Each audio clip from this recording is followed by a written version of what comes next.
נושאי עולם עבריים.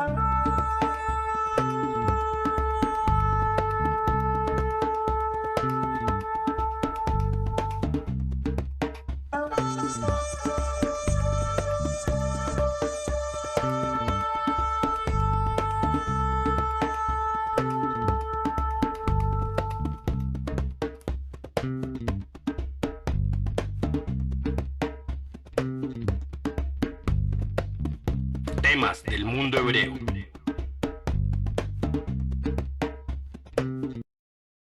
Noah, o Noé para el mundo cristiano, o Nuh para el Islam, es uno de los personajes más impactantes del Tanaj, símbolo de la perseverancia, del esfuerzo, de la protección animal, líder de la humanidad en tiempos antiguos y críticos. Fue aquel que junto a su familia preservaría la especie humana y las formas de vida de este planeta. Juntos se embarcarían en un arca durante 40 días y 40 noches para sobrevivir al Mabul, una catástrofe inmensa que se suele traducir por diluvio. Fue el primer personaje que la Torá afirma que Matzahem Beinei Hashem, es decir, y halló gracia a los ojos del Creador. Y como Hem es una palabra acrónima de Hokmanistara,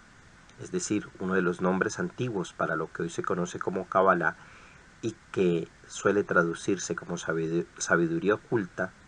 se le atribuyen diversas leyendas apócrifas y talmúdicas que intentan ilustrar todo el conocimiento que le fue conferido a través de las revelaciones que Dios le dio por medio de los ángeles Rafael y Ratziel, además de ser presentado como un líder espiritual por sus descendientes y cuyos rasgos fácilmente se pueden reconocer como de una figura chamánica,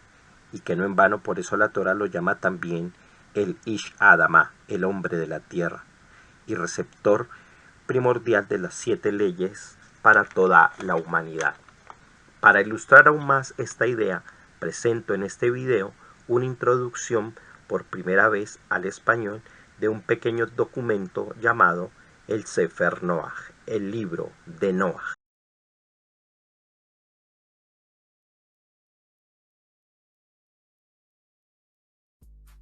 Y no lo olvides, si este video te gusta, dale like, suscríbete y activa la campana.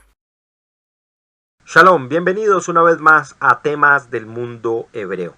Hace un tiempo ya no había realizado videos y ya me encontré pues con la oportunidad de hacerlo y no podía dejar de pasar este momento, sobre todo porque ya había concluido la traducción de un pequeño documento que es el que les presento a continuación. En el mundo judío ya estamos cerca de las vísperas de Pesaj, una de las fiestas más importantes del calendario. Aunque debería haberme dedicado un poco más a este tema en este video, pero ya tenía esto listo y quería hacer la presentación de este documento. Que es algo que me gusta a mí hacer, buscar documentos pequeños que sean rápidos de traducir y que no se hayan conocido precisamente en habla hispana. Y hoy vengo pues, como el título lo anuncia, con el Sefer Noah, que es un pequeño documento más de corte midrashico, pero que es bien interesante porque en últimas,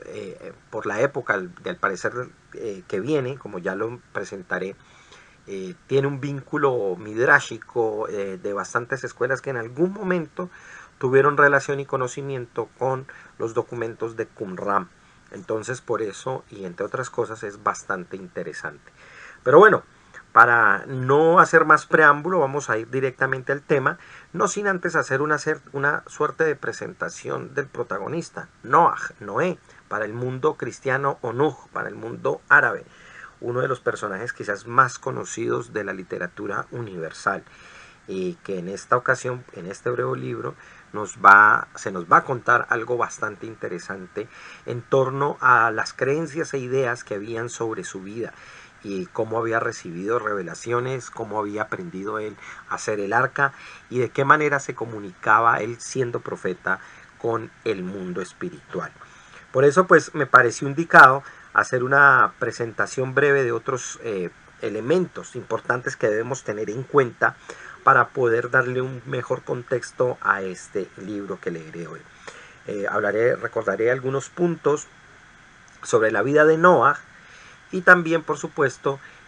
algunas tradiciones en torno a él, para luego pasar por el libro. El libro lo presentaré de tres maneras básicamente. La primera, una presentación general,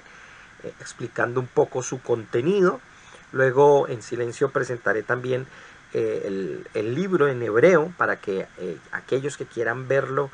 y ver el documento original pues puedan comparar y mejorar la traducción, si quieren hacer el ejercicio por sí mismos. Y también dejaré por supuesto en la descripción y el enlace donde pueden tomar este documento y leerlo también con más atención. Y por último presentaré la traducción, que por supuesto no, como toda traducción, no es completa. Fue un ejercicio rápido que hice, pero ya es legible y está lo suficientemente adecuada al texto hebreo. Por supuesto, planeo mejorarla y detenerme un poco más a examinarla hasta mejorarla como creo que debería ser, o por lo menos hasta donde yo esté contento. Al final les daré una breve explicación del contenido, de lo que a mí me parece, especialmente haciendo énfasis en una relación poco conocida, pero que para mí como antropólogo es clarísima al ver al personaje de Noah, y es sin duda alguna el vínculo que tiene este personaje con los elementos que nosotros llamaríamos lo chamánico, es decir, con aquellas prácticas de corte espiritual que han tenido los pueblos antiguos en relación a sus líderes y profetas o entre comillas sacerdotes, es decir, en ese sentido, no tanto en el sentido religioso de hoy, sino dignatarios espirituales que servían a los pueblos para relacionarse con el mundo divino. Y claramente para cualquier antropólogo que lea, tal vez alguien lego en nuestra profesión no lo ve así, porque lastimosamente por la cultura popular esta palabra tiene una suerte de desprestigio y la gente lo asocia con brujería o con algunas supersticiones. Pero para nosotros los antropólogos, si bien el concepto no se puede extender a todas las prácticas espirituales de todos los pueblos, claramente, dado lo que vamos a ver en este texto, no hay forma de negar los vínculos chamánicos que tiene Noah con su, con su forma de ser, de actuar y de entender y relacionarse más bien con el mundo de lo divino. Bueno, sin más preámbulos, pasemos entonces a el preámbulo o al hacerte de explicaciones sobre el libro de Noah. Lo primero que quisiera destacar aquí, y yo por eso he presentado esta sección de temas del mundo hebreo en la mayoría de los casos, a través de una de una serie de diapositivas, y me gusta hacerlo así porque pueden escucharme a mí, pero también pueden detener el video, ver muy bien la información, leerla con detenimiento y ampliar más de lo que yo estoy diciendo. Entonces digamos que cada uno de estos videos puede ser una clase escuchada, oída, pero también lo pueden ver atendiendo a lo que yo dejo aquí en la diapositiva para que se pueda comprender desde otro nivel y haya una información más amplia, tanto escrita como oral a la vez. Entonces hay un bosquejo de la vida de Noah aquí, donde podemos ver que la Torá, tal como nos presenta la Torá, podemos verlo en aproximadamente 8 etapas de nacimiento y juventud, que obviamente se supone porque no hay una narrativa extensa, pero que se asume dada el contexto y la situación, y donde vemos que Noah nace en una etapa de mucha corrupción de la humanidad, y sin embargo es allí, en ese estado de situaciones, ese estado del mundo donde Dios lo ve y lo juzga a la Torá como un hombre sadik, como un justo que caminó junto a Dios y que pudo llevar en alto la presencia divina y a la vez la imagen divina del ser humano. Luego, por supuesto, podríamos encontrar lo que es el llamado de Dios de Noah para iniciar su servicio, que fue en el año 500, sería la segunda etapa. En la tercera etapa hablaríamos de la construcción del arca, que es el periodo donde él comenzó a hacer esto, y que el libro de Noah nos contará cómo aprendió a hacer el arca y bajo qué sabiduría lo hizo. Luego, por supuesto, un periodo ya en entrar al arca, cuando ellos lo acaban, Noah y su familia, y también entran los animales allí, los animales asignados para entrar. La quinta etapa vendría siendo la del diluvio propiamente, que marcaría, por supuesto, su vida, y siendo que él y su familia serían los únicos sobrevivientes de la raza humana de acuerdo a la narración de la Torá. La sexta etapa sería el fin del diluvio, cuando acaba, y todo este interludio, momento entre el diluvio y el nuevo comienzo que va a venir, que sería la siguiente etapa, donde ya Noah tiene que descender del arca, se instalan otra vez en la nueva tierra, y sobre todo ocurre algo muy importante y trascendental, y es cuando Hashem le entrega a Noah las 7 leyes con las cuales los descendientes deberían guiarse a lo largo de sus generaciones para desarrollar una vida espiritual correcta. Y por último, por supuesto, la octava etapa sería su propia muerte, donde Noah, de acuerdo a la Torá, vivió durante 950 años. Hay unas lecciones muy valiosas en la vida de Noah que nosotros deberíamos tener en cuenta, y que por supuesto hasta el día de hoy nos siguen enseñando. Yo he destacado 5 grandes aspectos en los que podemos tener en cuenta la obediencia a Dios, por el cumplir con todo lo que le fue ordenado, su fe y su perseverancia, y he puesto aquí entre comillas fe, porque esto es un término que lo hago nada más para aquellos quienes vean tal vez por primera vez este video y para que tengamos un término en común. Pero el concepto de emuná es muy distinto a lo que tradicionalmente la gente asocia con fe. Aquí en mi canal hay un video que les recomiendo mucho, que se llama La fe como arte de la conciencia. Entonces a ese tipo de fe es que me refiero yo, a la emuná como arte de la conciencia. Y él, por supuesto, siendo un hombre de emuná, un hombre de entre comillas fe, pues fue un hombre que actuó y vivió conforme a eso y se mantuvo. Por eso es una de las grandes lecciones que Noah nos dejó. También, sin duda alguna, la responsabilidad ambiental. Noah es un símbolo del cuidado, de la preservación ecológica, del amor y la protección que tenemos que generar con la naturaleza y los animales, el mundo vegetal y todos en general,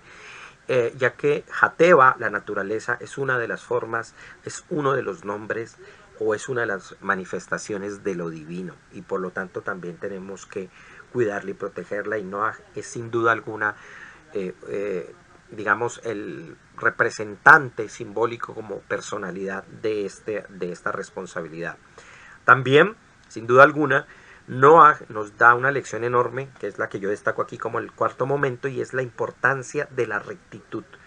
Es importante aprender a ser recto, y recto no implica ser moralmente, andar con una moralidad un poco, hay veces hasta socarrona, en absoluto. Noah fue un hombre justo y recto, y eso implicaba que sabía decidir las cosas que iban ocurriendo y tomar decisiones adecuadas de acuerdo al conocimiento que tenía. Y por supuesto, la quinta cosa que hay que destacar es que en él se manifiesta la gracia divina, la gracia de Dios. Y este concepto de gracia, que la Torá le llama Gem, es valiosísimo, porque entre otras cosas, en términos un poco más amplios, Gem es un acrónimo de una frase muy importante que es Hokmanistará, es decir, la sabiduría oculta. De acuerdo a los sabios de la Kabbalah, los sabios que entienden de manera profunda el texto, Noah se le reveló lo más profundo que él podía adquirir de la gran sabiduría de Dios, y por lo tanto, ¿por qué? Porque lo alcanzó, porque él tuvo gracia, es decir, tuvo armonía. La palabra gem no solo se traduce por gracia, sino también puede traducirse por algo bello, por algo agradable. Él fue una persona que fue agradable a Dios, y por lo tanto Dios también le presentó sus secretos en calidad de profeta. Bueno, hay una serie de tradiciones no canónicas sobre Noah que me gustaría tener en cuenta y destacar. Yo voy a narrar unas aquí, no las voy a leer directamente de la diapositiva, pero también pueden verla con atención en lo que yo estoy, lo que está escrito aquí en esta etapa del video. Y bueno, vamos a hablar de varios libros, entre ellos el libro de Hanok, que es el primero que voy a mencionar. Voy a hablar también del libro de los jubileos, el Talmud, el Corán y algunas otras tradiciones del Medio Oriente que nombran y mencionan personajes similares a Noah y que son interesantes de ver porque pues eso da cuenta de cómo el diluvio es una tradición de muchísimos pueblos, como ya se sabe, y como en consecuencia pues sabemos que debería ser, ya que los hijos de Noah pues fueron quienes al diseminarse por el mundo pues dieron origen a todas las naciones de la tierra. Uno de los libros quizás más importantes de la literatura apócrifa es el libro de Hanoc, el libro de Enoc. Es un apócrifo que data aproximadamente del siglo II antes de la era y contiene una serie de visiones del patriarca Hanoc, el patriarca antediluviano Hanoc, sobre la creación del mundo, la historia de la humanidad, la caída de los ángeles, y que en la actualidad ha sido uno de los textos apócrifos más estudiados y que causa mucho interés a las personas, porque muchas veces ignorando y pensando que por el hecho de ser apócrifo es que se ha ocultado, tema que algún día también trataré con detenimiento en este canal, para digamos corregir algunos de los errores que la gente tiene a la hora de entender este tipo de documentos. Pero bueno, como sea, en este libro se describe las visiones que Noah tuvo, pero también se cuenta algo interesante, ¿no? Y es que si bien, igual que la Torá, se menciona que él es un hombre justo y piadoso, desde el principio, desde su nacimiento, su padre Lamech o Lemech lo confundió y pensó que era uno de los hijos de los gigantes, dada la apariencia que él tenía.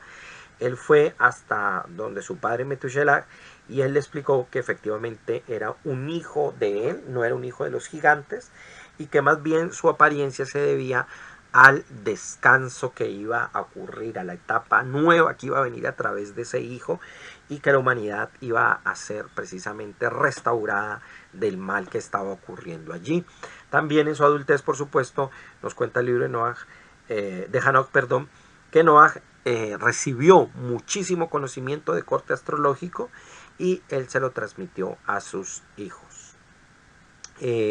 También se menciona que por supuesto Noah recibió ayuda de los ángeles para hacer el arca, y también se le dieron muchísimos secretos del cielo, y en líneas generales pues nos cuenta el libro de Noah cómo él siguió fundando, haciendo pues nuevas cosas luego del diluvio, como generar nuevos procesos de agricultura, la vinicultura, y hacer hacer la primera ciudad o fundar la primera ciudad después del diluvio. Por último, también el libro incluye una visión profética que Noah tuvo sobre el destino de la humanidad, la batalla que hay en el cielo entre los ángeles y los demonios o los ángeles negativos, y por último cómo los justos serán recompensados y los malvados castigados. El Sefer Hayoblim es otro documento importante de la literatura apócrifa. Ese es el famoso libro de los jubileos, que es básicamente una versión alternativa del Sefer Bereshit, del libro de la Torá de Bereshit, y se nos presentan algunos detalles distintos. En algún tiempo al Sefer Hayoblim en el mundo latino se le conoció como el Leptogénesis o el Pequeño Génesis, ya que pues variaba en su presentación de algunas historias básicas y contiene unos detalles bastante interesantes, además de presentarnos mucho las ideas sobre el texto que se tenía, del texto del Génesis que se tenía durante un periodo. Aquí en este texto pues también nos hablan de Noah, lo presentan como un gran líder y profeta que recibe revelaciones directamente de Dios, un líder de su generación, y nos añade detalles de cómo Noah se prepara para el diluvio y cuáles son las instrucciones específicas de cómo construir el arca y recolectar los animales. También se menciona cómo recibe de parte de Dios una serie de leyes y mandamientos con unas instrucciones muy específicas de cómo ofrecer sacrificios y cómo establecer un calendario religioso. Cuando digo religioso no me refiero a la religión en términos modernos, sino con el hecho de hacer un calendario sagrado, un calendario vinculante que religue, que una la expresión del tiempo que nosotros tenemos con la conciencia divina, y por supuesto también una serie de instrucciones para evitar la idolatría. y a igual más bien que el texto de Hanoch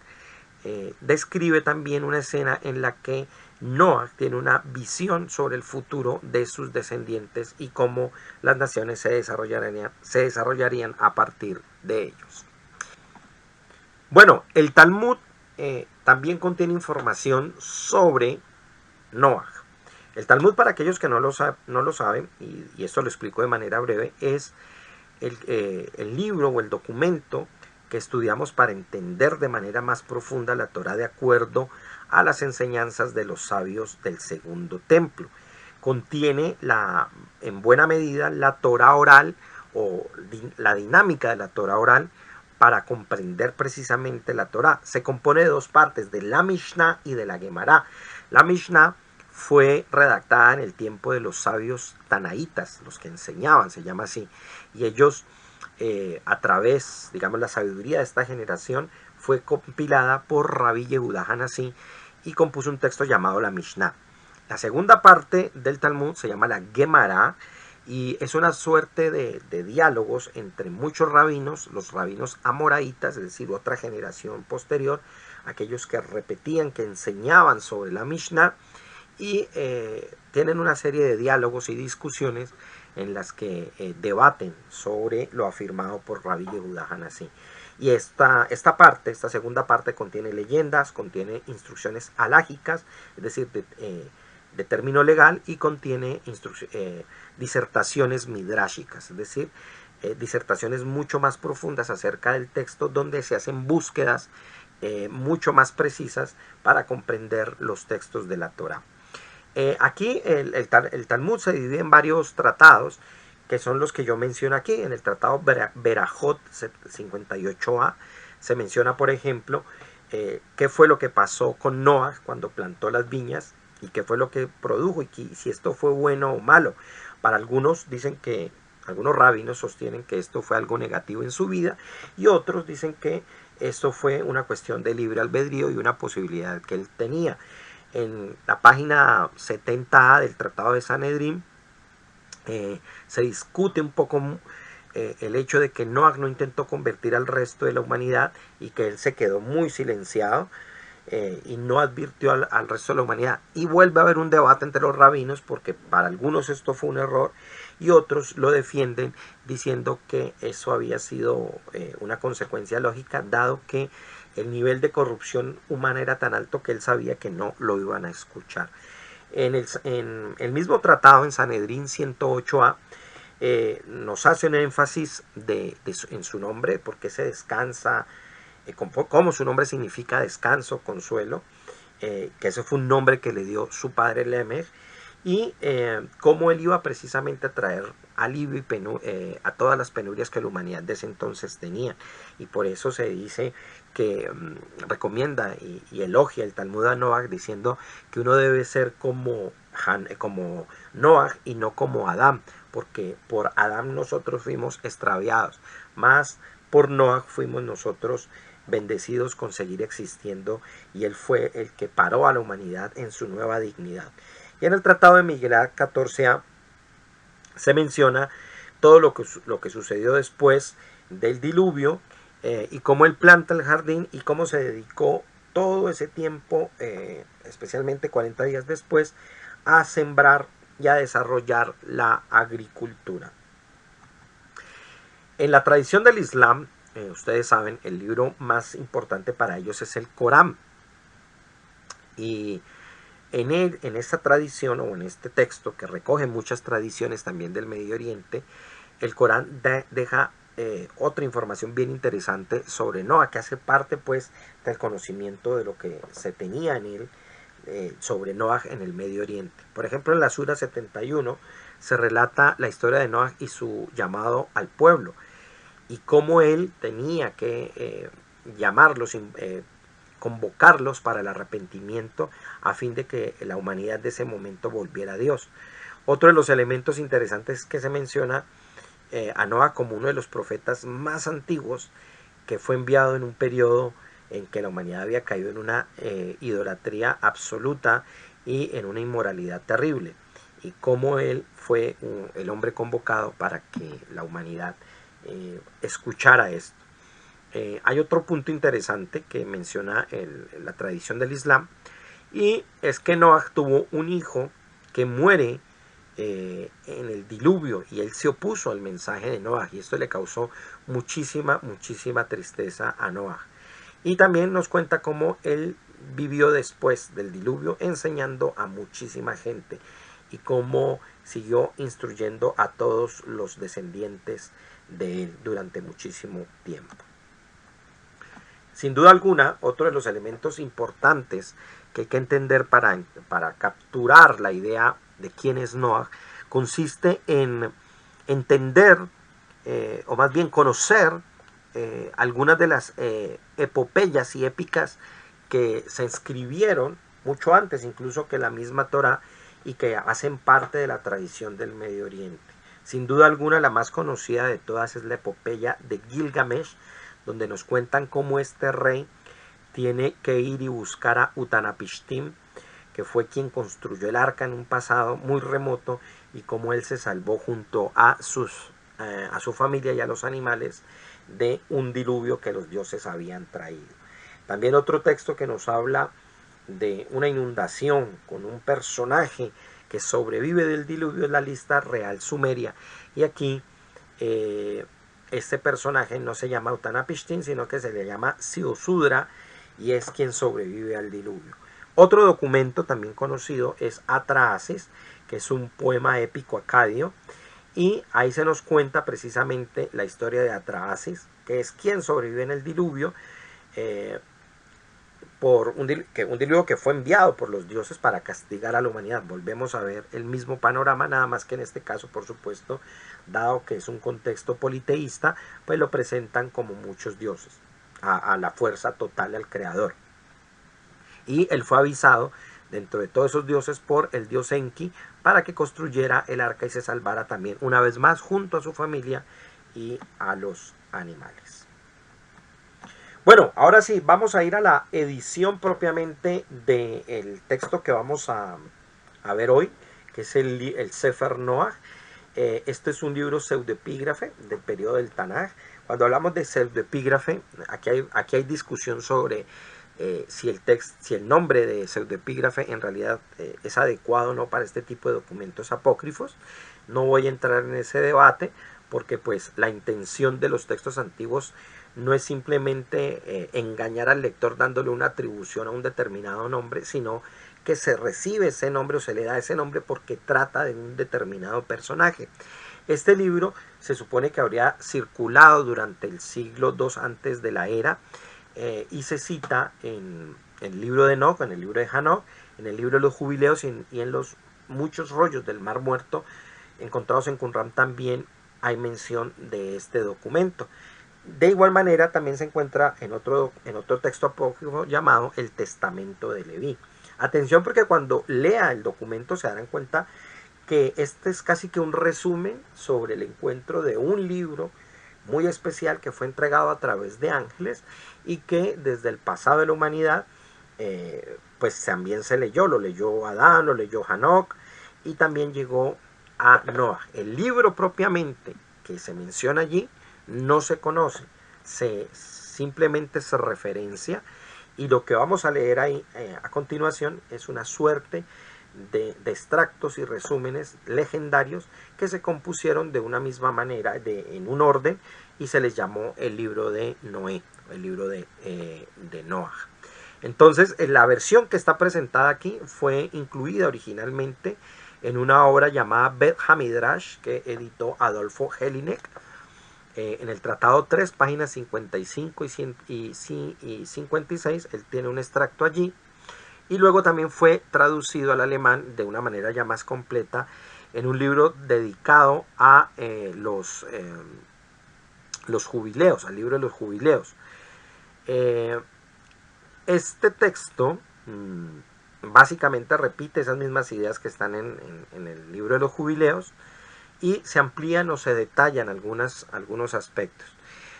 También se puede encontrar una traducción parcial del texto que vamos a ver a continuación en el segundo tomo del libro Apócrifos del Antiguo Testamento, editado por Cristiandad y cuyo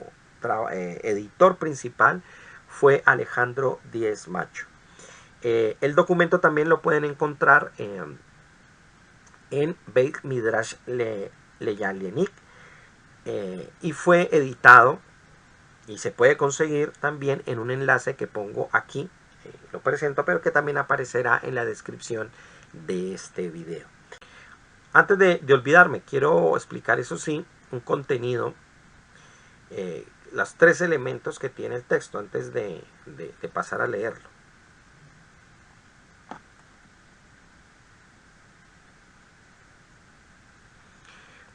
Antes de pasar a leerlo, vamos a ver el contenido que tiene el Sefer Noach, y se divide básicamente en 3 partes. La primera nos habla de un libro de medicina que Shem, el hijo de Noach, poseía y que los sabios de su generación copiaron. Este libro al que alude probablemente es el llamado el Sefer Asaf HaYehudi, el libro de Asaf el judío, que se compiló en el siglo IX. La segunda parte habla de la oración de Adán después de ser expulsado en el jardín de Edén, donde es Ratziel, el ángel Ratziel, que le entrega un libro que contenía toda la sabiduría de la antigüedad. Y la tercera parte habla sobre los secretos que también Ratziel le dio a Noah para construir el arca y salvarse del diluvio, que luego él transmitiría a toda su descendencia y llegaría a través de los sabios de Israel hasta el rey Salomón, quien escribiría, por supuesto, y compondría a partir de él otra serie de documentos secretos y de sabiduría oculta.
Traducción del libro de Noach. Este es un libro de las curaciones que fue copiado por los sabios antiguos del libro de Shem, hijo de Noach, que fue entregado a Noach en el monte Ararat después del diluvio. En aquellos días y en ese momento, los espíritus impuros comenzaron a molestar a los hijos de Noach para engañarlos, dañarlos, herirlos y causarles todo tipo de enfermedades mortales y destructivas. Entonces todos los hijos de Noach y sus hijos se reunieron y contaron sus enfermedades a su padre Noach y le informaron sobre las causas de los dolores que se manifestaban en sus hijos. Y Noach entendió que debido al errar del hombre y al camino de sus transgresiones, sufrían todo tipo de enfermedades y dolencias. Así que Noach santificó a sus hijos y a su familia, y se acercó al altar y ofreció sacrificios y oró a Dios, y le suplicó, y envió un ángel de los santos ángeles de la presencia, cuyo nombre es Rafael, para expulsar a los espíritus impuros debajo del cielo, para no corromper más a los hijos de los hombres. Y el ángel lo hizo así y los encerró en la casa de justicia, pero a 1 de cada 10 dejó caminar por la tierra delante del príncipe Mastema, para infectarlos y causarles todo tipo de enfermedades y dolores. El ángel reveló las curaciones de las enfermedades de los hijos de los hombres y todas las curaciones de las enfermedades que se encuentran en los árboles de la tierra, las plantas y las raíces. y envió a los gobernantes de los restantes espíritus para mostrarle a Noah y contarle sobre los árboles de la curación con todos sus pastos, vegetación, hierbas, raíces, ramas, y enseñarle todas las palabras de sus curaciones para curar y vivir. Y escribió estas palabras en un libro, y se la dio a su hijo mayor, y de este libro los sabios antiguos copiaron y escribieron muchos libros, cada uno en su propio idioma. Y el conocimiento de la medicina se extendió en la tierra entre todas las naciones que examinaron los libros de medicina de los sabios de la India y los sabios de Egipto, ya que los sabios de la India se esforzaron por encontrar todos los árboles y las fragancias medicinales. Los sabios de Harán descubrieron las hierbas y las ramas curativas para todo tipo de enfermedades, y explicaron el significado de los textos antiguos en arameo. Los sabios de Macedonia comenzaron a sanar en el país, y los sabios de Egipto comenzaron a relacionarse y adivinar en las constelaciones y las estrellas, para enseñar el libro de la ciencia de los caldeos, que Cangar, hijo de Or Ben Cash, había copiado para los hechiceros. Su sabiduría creció hasta que uno de los sabios de Macedonia, Esculapio, y 40 hombres con él, aprendices de los textos traducidos, fueron por el país y pasaron por la India hacia la tierra de Edén, para encontrar algunos árboles de la vida, para que su gloria pudiera superar a los sabios de la tierra.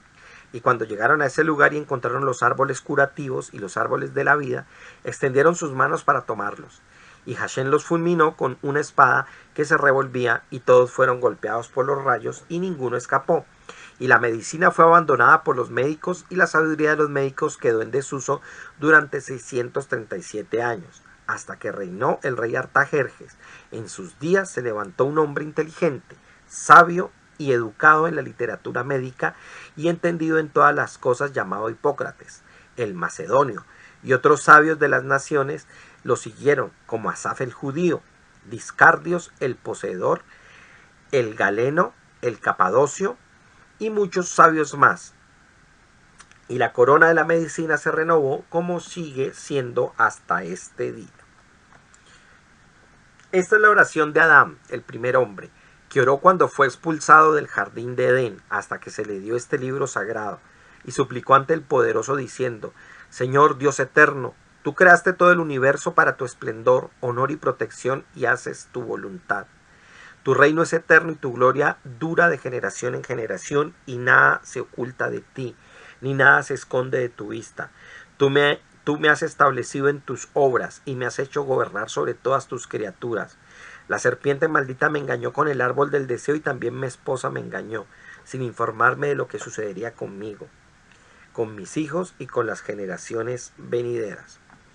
Sé que ningún ser vivo es justo delante de ti, y no tengo fuerzas para justificarme ante ti. No tengo palabras ni ojos para mirarte, porque he pecado. He sido malvado y he sido expulsado hoy por mis pecados. Me encuentro afligido y postrado en la tierra para trabajar con lo que he tomado. No tengo miedo ni temor por mi descendencia en la tierra como antes, porque desde que comí del árbol del conocimiento mi sabiduría me fue quitada, y ahora soy ignorante y no entiendo lo que sucederá. Ahora, compasivo y misericordioso, vuelve a tus muchas misericordias y ten piedad de la cabeza de lo que tú has formado, del espíritu que insulfaste y del alma que me has otorgado por tu bondad, porque eres compasivo, paciente y abundante en misericordia. Que mi oración ascienda ante tu trono de gloria y que mi clamor llegue ante tu trono de misericordia. Y apiádate de mí, que las palabras de mi boca sean aceptables ante ti y no ignores mi súplica. Tú fuiste y siempre serás quien riges y gobiernas. Ten compasión de la obra de tus manos, ilumíname y hazme saber lo que será de mi descendencia y de las generaciones futuras, y lo que vendrá sobre mí cada día y cada mes. Y no ocultes mi sabiduría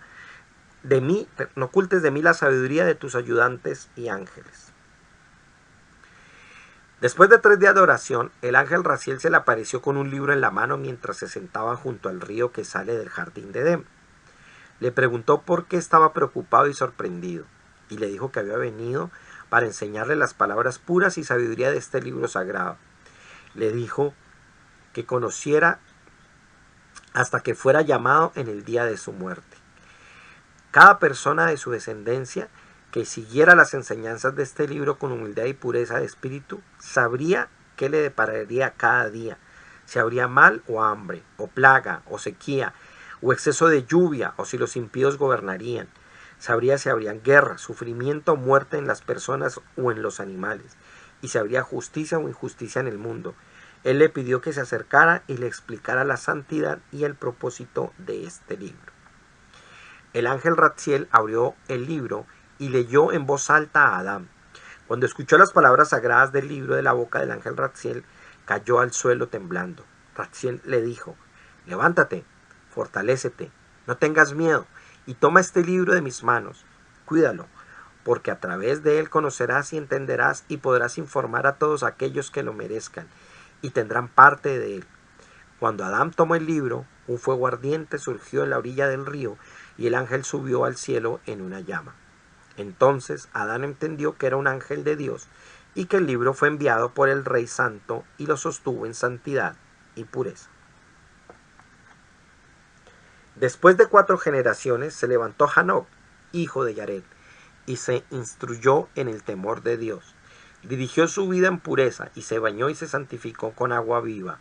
y presentó plegarias ante el Creador de todo. El lugar donde el libro estaba oculto se le reveló en un sueño. Conoció el camino para llegar allí, cómo trabajar en él, la santidad de su pureza, y se levantó temprano en la mañana y fue a la cueva. Esperó allí hasta el mediodía, y su alma se desvaneció por el calor del sol, para que los hombres no sospecharan de él. Se acercó a la presencia del bendito Dios y subió en pureza y fortaleció el nombre sagrado. Cuando entendió el libro, sus ojos se llenaron de lágrimas, se comportó en consecuencia y caminó hasta volverse semejante a los santos del cielo y se distinguió de los habitantes de la tierra, ya que Dios lo tomó. Porque en este libro se encuentran la sabiduría y las explicaciones sobre las épocas, los astros y todas las luminarias que sirven para cada mes y cada día, y los nombres que se invocan en cada época y los ángeles que sirven en las 4 estaciones del año. También comprendió los nombres de la tierra y los nombres del cielo, y también los nombres del sol y la luna, y añadió a su gloria con todo su poder y comprendió toda la sabiduría más allá del primer Adán, y entendió que las generaciones que vendrían después de él no podrían detenerlo, porque es grande y honorable, y se mantuvo oculto hasta el tiempo de Noaj, hijo de Lemec, hombre justo y perfecto en sus generaciones. Y en el año 500 de su vida, la tierra fue corrompida por la violencia de las generaciones, y toda carne perdió su camino en la tierra, y la tierra clamó al cielo delante del trono de la gloria del santo bendito es, y Noaj encontró gracia ante los ojos de Hashem. Entonces el ángel Rafael fue enviado hacia él, y le dijo: yo te he enviado en el nombre de Dios para curar la tierra y para anunciar lo que será y lo que se debe hacer para ser salvados. Luego le entregó este libro sagrado y le explicó cómo usarlo, qué trabajo hacer y cómo purificarse en santidad. Y le dijo: escucha la palabra de Hashem, has sido encontrado como un hombre justo y recto en tus generaciones. He puesto en tus manos este santo libro y te he revelado todos sus secretos y misterios para que lo cumplas con santidad, pureza, modestia y humildad. De él aprenderás cómo construir un arca de madera de gofer, en la cual tú, tu esposa, tus hijos y las esposas de tus hijos se esconderán por un corto tiempo hasta que pase la ira. Y Noaj tomó el libro de las manos del santo ministro Rafael, y cuando entendió las letras talladas, el espíritu de Hashem lo guió y construyó el arca en la longitud y anchura por la sabiduría que había obtenido de este libro sagrado. Y escucha, tú y toda tu familia, ven al arca porque te he visto como justo. Y entonces Noaj, hijo de Lemec, lo ocultó antes de entrar en el arca y entendió todas sus letras.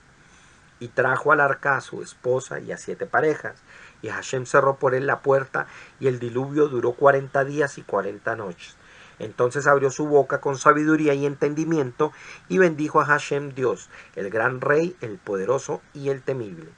Y dijo: bendito sea el Señor, que ha dado sabiduría a los que temen su nombre. Bendito sea el que gobierna al hombre con su temor, que salva las almas de sus piadosos, que oculta a sus protegidos en su sombra y deja un remanente para vivir, que otorga a sus siervos un espíritu de entendimiento y sabiduría para hablar con todos los hombres, animales, aves, peces y bestias, para hacerles conocer su poder y gran fuerza. Cuanto más entendía al estudiar este libro, más sabía si era de día o de noche y conocía el momento adecuado para alimentar a cada animal. Y su oración fue escuchada ante el trono de gloria, y él recordó a Noah y a todos los que estaban con él en el arca. Y Dios hizo que un viento soplara sobre la tierra y las aguas retrocedieran, y el arca descansó en el mes de ese año sobre las montañas de Ararat.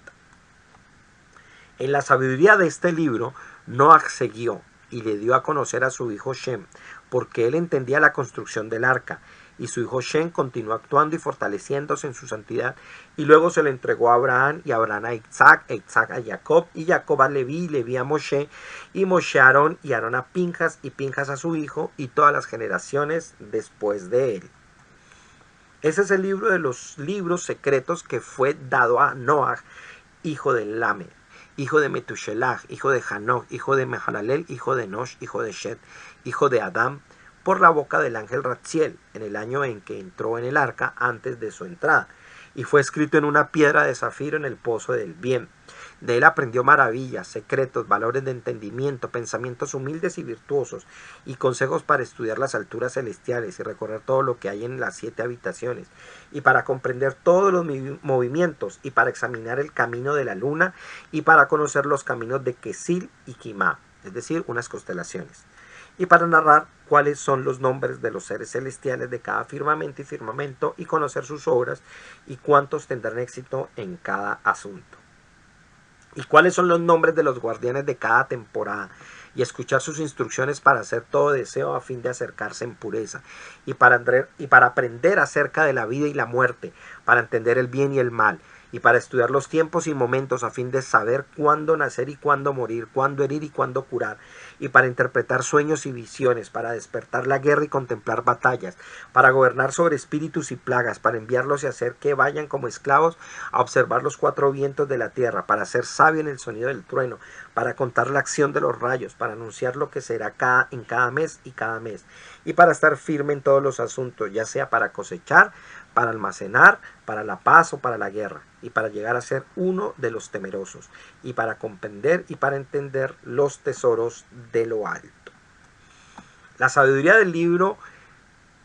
enseñó a Noah a construir un arca de madera de gofer y ocultar de las aguas del diluvio a sí mismo, a su familia y a 2 de cada especie de animal, para asegurarse de tener suficiente alimento. Lo colocó en un cofre de oro y lo puso primero en el arca para saber cuándo era de día y cuándo era de noche, y en qué temporada se detendría la lluvia. Y cuando salió del arca lo usó todos los días de su vida. Y en el momento de su muerte lo entregó a Shem, y Shem a Abraham, y Abraham a Isaac, e Isaac a Jacob, y Jacob a Leví, y Leví a Kehat, y Kehat a Amram, y Amram a Moshe, y Moshe a Yehoshua, y Yehoshua a los ancianos, y los ancianos a los profetas, y los profetas a los sabios, y así en cada generación, hasta que el rey Shlomo se levantó y se le reveló el Sefer Haratzim, libro de los secretos. Entendió muy bien los secretos y habló sabiamente en todos los espíritus y en todos los deseos que se mueven por el mundo. Los prohibió y los permitió y los controló y construyó. Y tuvo éxito gracias a la sabiduría del libro, ya que muchos libros le fueron entregados y este se encontró más precioso y honorable que todos ellos. Felices los ojos que lo vieron, los oídos que lo escucharon y el corazón que lo entendió y comprendió su sabiduría. Fin del libro de Noah. Bueno, una vez leído, quisiera pasar a otro tema que es claramente parte de lo que podemos ver ahí, y es eso que he llamado aquí un Noah chamánico. Aquí incluyo uno de los chamanes típicos antiguos de los primeros textos antropológicos en esta imagen. ¿Y por qué hablo de Noah como un chamán? Porque evidentemente, por todas las referencias que aparecen, por todas las acciones que se le adjudican, Noah se presenta como un chamán. Un chamán no es un charlatán como podemos entenderlo el día de hoy, ni alguien que se apodera de tradiciones de otros y se presenta como un maestro espiritual. No, los chamanes tienen diferentes nombres. Chamán es el término general que se empleó a partir de las primeras, digamos, descripciones que se hicieron de hombres de Anatolia que, digamos, recopilaban una tradición muy antigua de sus pueblos y tenían ciertas capacidades que los miembros de su grupo le adjudicaban a esta persona y que los volvían líderes espirituales de su región. Digamos que cada pueblo ha tenido, entre comillas, su chamán, su taita, como decimos nosotros acá, o su mamo, acá en Colombia. Serían los nombres específicos. Cada pueblo tiene un nombre específico. Quizás de ahí venga el origen de la palabra Naví para las zonas del Medio Oriente, que vendría a ser como el equivalente a los chamanes o a los líderes espirituales de otros pueblos. El caso es que en el caso de Noaj es evidente por el relato que tiene atribuciones de corte, entre comillas, chamánica. Por un lado, y yo he dado aquí 9 rasgos que claramente lo demuestran como tal, Noaj se presenta como un líder de sus descendientes, es decir, como un gran abuelo que cura los daños espirituales producto de los seres demoníacos que los están atormentando. Él mismo es una persona que busca cuáles son las causas del origen de estas dolencias, que no son solamente los demonios, sino que los demonios atacan por sus transgresiones. Noaj también opera como un intermediario sacerdotal para ese pueblo, es decir, alguien que conoce los mundos espirituales y asciende a través de visiones y de oraciones a ellos y les es revelada la causa, ¿no? Y en este caso, pues el ángel que se le aparece en el primer momento es Rafael, el ángel de la curación, para que pueda sanarlos a su pueblo de los espíritus impuros. También, pues por supuesto, a él le dice dónde puede curarlos y dónde encontrar estos elementos que van a ayudar a que sane a los miembros de su pueblo, ¿no? Y esto, sin duda alguna, es uno de los elementos más importantes del aspecto chamánico de Noaj, y es que él revisa árboles, plantas, pastos, vegetación, hierbas, raíces, ramas. En últimas es el herborario del grupo y sabe cómo emplear esas plantas para eso. Otro de los elementos de Noaj como chamán, por supuesto, es que él transmite esta información y la pasa a otros sabios, tanto en primer momento a su hijo, y de su hijo en adelante va a llegar esa sabiduría a otros pueblos y se va a desplazar. Él también hace parte, no solo él transmite esa sabiduría, porque también hace parte de un linaje de conocimiento divino, quienes le han transmitido esas explicaciones sobre las épocas, sobre los astros, sobre el secreto del calendario, sobre el influjo de las fuerzas celestiales. Y otro elemento interesante es que se presenta a Noaj como alguien capaz de hablar el lenguaje de los animales, de las bestias, y de darles a conocer la gran fuerza. Es decir, no solamente es un ministro para el mundo humano, sino que también, al ser un ser humano especial, un justo, transmite la energía divina incluso a los mundos animales. Y también conoce, por supuesto, la sabiduría que estos animales le pueden aportar. Noaj entonces se presenta como un conocedor de todo el ambiente natural, y aquí aparece la lista más grande, que es básicamente un calco de lo que nos dice el mismo texto, y le he puesto aquí en esta diapositiva para que la vean con atención y se den cuenta cómo básicamente todas las cosas que en otros pueblos se aluden a estos líderes espirituales, por supuesto también se le presenta aquí a Noaj. Saber cuál es cómo interpretar un sueño, cómo suceden las plagas, de qué manera entender los espíritus o los vientos y cómo controlarlos, cómo saber los movimientos astrales, etcétera, etcétera. Bueno, y ya para acabar como un plus a este video, quería traer un fragmento, el llamado 4Q 534 del libro de Noaj, no este libro de Noaj, sino el que está en las cuevas de Qumran. Hay un fragmento bastante interesante que me llamó la atención y dijo, incluyámoslo, y es que se describe en este documento cómo se supone que va a ser la apariencia del rey Mesías. Atención, que cuando se habla de aquí rey Mesías, especialmente lo digo para aquellos que no son judíos y que tienen tradición cristiana, no está aludiendo al Mesías del Nuevo Testamento, sino a un Mesías que bien podría ser tanto un sacerdote, porque los miembros del grupo de Qumran no solamente creían en un Mesías, sino algunos sugieren que en varios Mesías, el sacerdotal, el davídico, el de José, y pues no sabemos exactamente a cuál de los Mesías se está refiriendo. Es decir, Mesías es un ungido, alguien que recibía la unción con un aceite especial que se preparaba en la época del segundo templo. Dice así la descripción, la leo también, ahí la pueden leer no solamente con mi voz o desde mi voz al oírla, sino también parar el video y leerla con atención. Pero la leo para aquellos que quieran escuchar en este momento. En su pelo, una marca de nacimiento de color rojizo, y la forma de una lenteja estará en su cara, y pequeñas marcas de nacimiento en su muslo, y después de 2 años sabrá distinguir una cosa de otra en su corazón. En su juventud será como, aquí hay un fragmento que no está, o sea, está incompleto el texto, será como un hombre que no sabe nada hasta el momento en que conoce los 3 libros, y luego adquirirá prudencia y aprenderá a entender. Videntes, sabios vienen a él de rodillas, y con su padre y sus antepasados de hermanos le harán daño. El consejo y la prudencia estarán con él, y él conocerá los secretos del hombre. Su sabiduría llegará a todos los pueblos, y él conocerá los secretos de todos los vivientes, y todos sus designios contra él vendrán a nada, y su regla sobre los vivos será grande. Sus designios tendrán éxito, porque él es el elegido de Dios. Su nacimiento y el alimento de su espíritu, y sus designios serán